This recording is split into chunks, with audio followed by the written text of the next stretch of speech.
بسم اللہ الرحمن الرحیم۔ اس ویڈیو پیغام کے ذریعے تمام پاکستانیوں کے نوٹس میں یہ بات لانا چاہتا ہوں کہ 22 اگست کو ہونے والا جلسہ ہمارے آگے کے احتجاج کا تعین کرے گا۔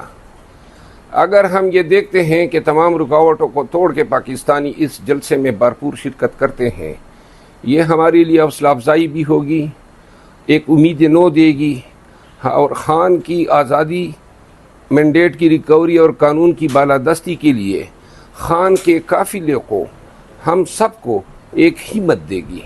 اب فیصلہ آپ پہ ہے۔ 22 اگست کا جلسہ کامیاب کرنا ہے تو ایسے نکلو کہ پوری دنیا دیکھ لے کہ پاکستانی جو ہیں اپنے محبوب لیڈر اور اپنے نسلوں کے بہتر مستقبل کے لیے ہر مصیبت، ہر جابر اور ظالم کو آنکھوں میں آنکھیں ڈال کے نکلنا جانتی ہے۔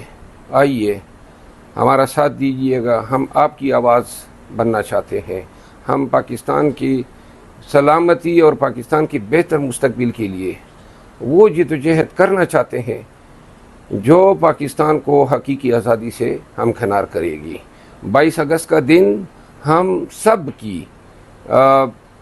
سب کے لیے ایک نئے تاریخ کا تعین کرے گا، ایک نئے تاریخی موڑ کا سبب بنے گا۔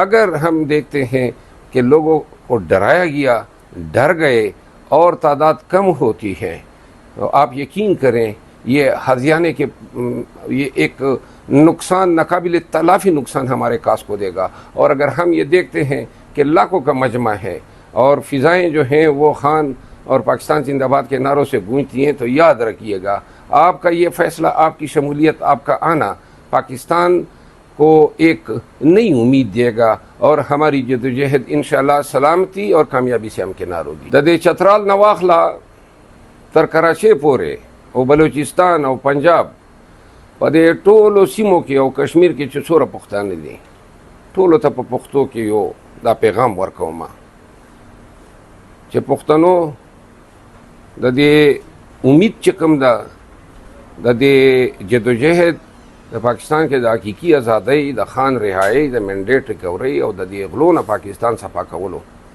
دا صرف تاسو نه ما ده. ما ته پته ده چې د تاسو په وینه کې تکړهتوبه ده، میړانه ده، نرتوبه ده، باتوروالی دی. نو 22 اگست موږ جلسه ده او د 22 اگست د جلسې ته به دی هر څه کوي، زور به کوي، جبر به کوي. نو د نر زمنو دا پلار نیکه، غور نیکه او زمونږ تاریخ همیشه د دې نه ډک دی چې په پښتو مو په غیرت مو چېرته سمجوده نه ده کړې. راشئ نن زمونږ ملګرتیا وکئ، د خان ملګرتیا وکئ، دا تاریخ جوړیږي لګیا ده. دې کې به لیکل شي چې داسې وخت راغی نو دا پلانۍ قبیله چې کومه ده هغه پکې نامتو شوه، هغې پکې عزت وګټو، پلانۍ سړی پکې تکړه و. نو دا وخت به تیر شي، ښه وختونه به هم راشي.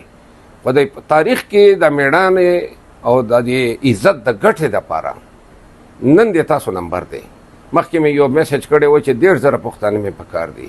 نن وخت کې صرف او صرف د جلسې دپاره درته وایم، راشئ چې د کمې خوا نه یو او دا کم خلک په جلسهګاه ته رسي، نو په دې کې چې پښتون تعداد کم شي نو ته پوهېږې او زه پوهېږم چې په دې کې به موږ دپاره ډېر هغوی ولې چې تکړه خلک په جلسهګاه ته رسي، میړان خلک په جلسهګاه ته رسي، نو دې جلسهګاه ته به رارسئ، هر چې څه در سره کوي ځان به رارسوئ. او په اسلام آباد کې کیدی شي د اسلام آباد کې آباد چې څوره پښتانه دي او پنډۍ کې، هغو ته وایم چې 21 تاریخ نه ما سره رابطه وکئ، دې کیدی شي رکاوټونه جوړئ، انشاءالله ورمخته کیږو به. تاسو را سره ملاتړ وکئ، تاسو په زور باندې، د ولس په زور باندې به انشاءالله دا جلسه به کامیابوو او د دې اکثر رکاوټونه وو هغه به هم ختموو. زه خان، پی ټی آئی او د پاکستان کې د جمهوریت ملګرتیا کوونکي هر سړي سترګې پښتنو تاسو ته دي. رب مراوله.